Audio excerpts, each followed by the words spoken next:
Hello guys, स्वागत है आपका हृदय के एक्सप्लेनेशन चैनल पर। और आज आप देखने वाले हो the night eats the world. और ये 2018 में आई ज़ॉम्बी अंडररेटेड मूवी है। और इस मूवी में क्या खास बात है ये हम देखने वाले हैं। तो बिना टाइम वेस्ट करते हुए जल्दी से स्टार्ट करते हैं।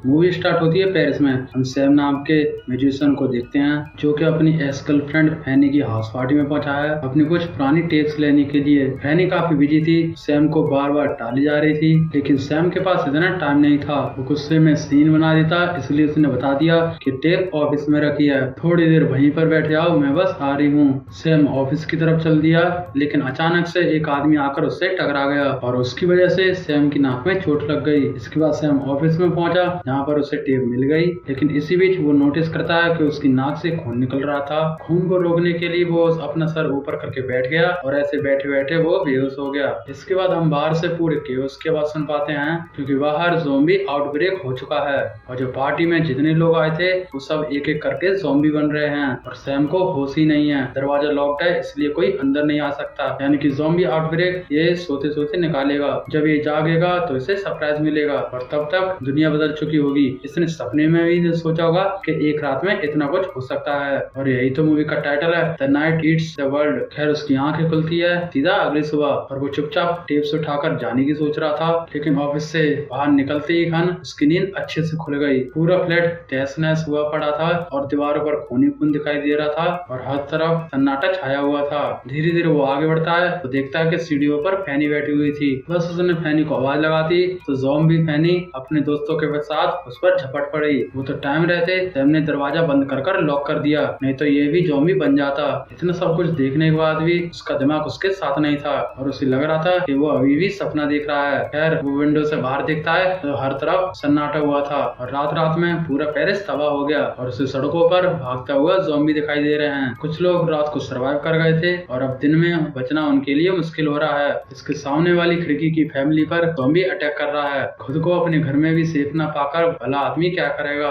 उस फैमिली ने सोचा कि कार में बैठकर कहीं दूर निकल जाएंगे, लेकिन कार की आवाज सुनते ही वहाँ पर जितने भी ज़ॉम्बी थे वो सब आ गए और फैमिली बच नहीं पाई। और इससे सैम को भी एक लेसन मिल गया कि बाहर निकल के बचने का कोई चांस ही नहीं है और सड़कों पर ज़ॉम्बी का कब्जा हो गया है और ये फ्लैट कैसा भी है पर सेफ है। काफी देर तक वो बैठकर सोचता रहा, लेकिन उसके बाद जो पार्टी में लोग आए थे उनका सामान चेक करने लगा। उनके फोन में उनके वॉइस मेल सुनने लगा जो उनके परिवार वालों ने कल रात को भेजे थे, यानी मरने से पहले जो इनके करीबियों ने इनके लिए मैसेज छोड़े थे वो। और उन मैसेज को सुन के सैम के आंखों में आंसू आ गए। उसे अंदाजा हो गया था कि रात कितनी भयानक थी और किसी ने रोगे निकाली और किसी ने सोके। और ये फैनी का फ्लैट है, ये सबसे टॉप पर है, इसलिए सैम यहाँ पर सेफ है। और इसके ऊपर एक छत है जिसका रास्ता एकदम क्लियर है और सैम छत पर पहुंच गया और छत पर जो सन्नाटा था सैम को बेचैन करने लगा। पूरा शहर एकदम शांत, गाड़ियों का शोर भी नहीं, यहाँ तक के ज़ॉम्बीज का भी नहीं, क्योंकि इस मूवी के अंदर जो ज़ॉम्बीज हैं वो आवाज करते ही नहीं, इसलिए साइलेंट हैं, इसलिए ज्यादा खतरनाक हैं। फास्ट और साइलेंस, जितनी ज्यादा देर ये ऊपर रहता उतनी निराशा बढ़ती,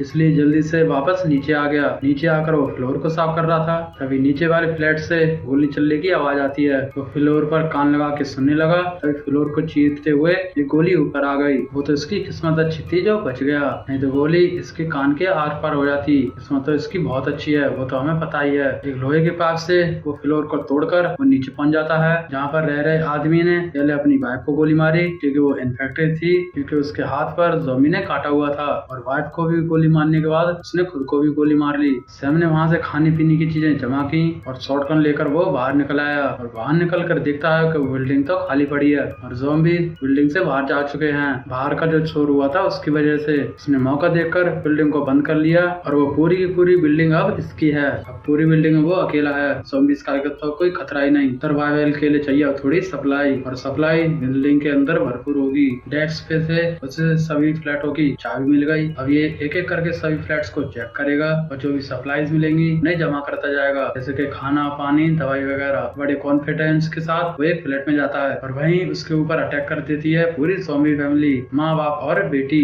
लेकिन मरने वाली किस्मत तो है ही नहीं। खतरा देखकर सीधा बाहर निकल गया और उस फ्लैट के दरवाजे को मार्क कर दिया कि इसके अंदर तो बिल्कुल नहीं जाना। लेकिन उस फ्लैट के अलावा बाकी सारे फ्लैट सारे सेफ थे। और उनमें से सप्लाईज भी मिली और ढेर सारे मनोरंजन की चीजें भी, जैसे पेंट वाली बॉल, म्यूजिक सिस्टम और कपड़े तो थे ही। सभी फ्लैट्स को लूटने के बाद खाना तो इतना जमा हो गया था कि महीनों तक उसका काम चल जाएगा और वो खाने का हिसाब लगा रहा था कि पूरे दिन ठूस कर वो उसे जल्दी खत्म न कर दे। हर एक सप्लाई समझदारी से यूज करनी होगी क्योंकि वो तो हमेशा चलेगी नहीं। सप्लाईज के अलावा सैम को एक लिफ्ट में एक ज़ॉम्बीज मिला और उसे सैम ने लिफ्ट के अंदर ही सील कर दिया और वो भी इसी बिल्डिंग का वासी है क्योंकि सैम सारे फ्लैट्स को चेक कर चुका है, इसलिए सैम को पता है कि उस आदमी का नाम एल्फ्रेड है। अब ऐसे ही दिन बीतते जा रहे थे और सैम दिनों का हिसाब रख रहा था। खाली दिनों में वो ज़ॉम्बीज को देखता और पेंट बॉल से उनके ऊपर निशाना लगाता, एल्फ्रेड से वन साइड बातें करता और थोड़ा बहुत ड्रम बजा लेता और जितना वो शोर करता उतने ही ज़ॉम्बीज नीचे जमा होते और जब शोर बंद होता तो सब ज़ॉम्बी इधर उधर हो जाते। सैम समझ चुका था कि वो कैसे रिस्पॉन्ड करते हैं। अब दिन तो अच्छे ही निकल रहे थे क्योंकि अपोकलिप्स में इतने अच्छा थोड़ी होता है, सेफ्टी भी है, खाना भी है, पानी भी आ रहा है, लेकिन एक कमी है जो सारे आराम पर भारी पड़ रही है और वो है अकेलापन। अकेले रहना वैसे ही भारी है और ऊपर से एक ज़ॉम्बी फाइट दुनिया में रहना, यानी कि डेली एक दलदल में डूबते जाना। और जिन आवाजों को सुनकर ये बड़ा हुआ है वो इससे सुनाई नहीं देती, भले ही गाड़ियों का शोर ही क्यों ना हो। और चहल पहल एकदम खत्म हो चुकी है और वो दिन दूर नहीं जब इसकी मेंटल हेल्थ पर इसकी बात आ जाएगी और ज़ॉम्बीज खाए ना खाए लेकिन इसका अकेलापन इसे जरूर खा जाएगा। कुछ दिनों बाद वो नोटिस करता है कि रूम में एक गंदी सी स्मेल आ रही थी, उसी के नीचे वाले फ्लैट में जो कपल थे उन्हीं में से आ रही थी। पहले सैम ने सोचा कि उसे बाहर फेंक देता हूँ, लेकिन उसके मन में आया कि ये तो गलत है। उसने दोनों लाशों को बैग में सील करके इज्जत से लिटा दिया और उनकी पर्सनल चीज को उनके ऊपर रखकर उसके दरवाजे को भी लॉक कर दिया और एक तरह से उनका फ्यूनरल कर दिया जैसा उसे सही लगा। इसके बाद नहाता है तो बीच में अचानक पानी बंद हो जाता है, यानी कि अब पानी की दिक्कत भी शुरू हो गई। रात में वो सो रहा था तो बिल्डिंग का दरवाजा तोड़कर ज़ॉम्बी अंदर घुस आए। तो आज की वीडियो को यहीं तक रखते हैं, अब आगे क्या होता है ये हम अगली वीडियो में देखेंगे कि ज़ॉम्बी सैम को खा जाते हैं कि वो इससे बच निकलेगा। अगर आप इस वीडियो को देखना चाहते हो तो मेरे चैनल को सब्सक्राइब कर लो और वीडियो को लाइक कर देना। तो जल्दी मिलता हूँ इसके अगले पार्ट में, तब तक के लिए सबको बाय।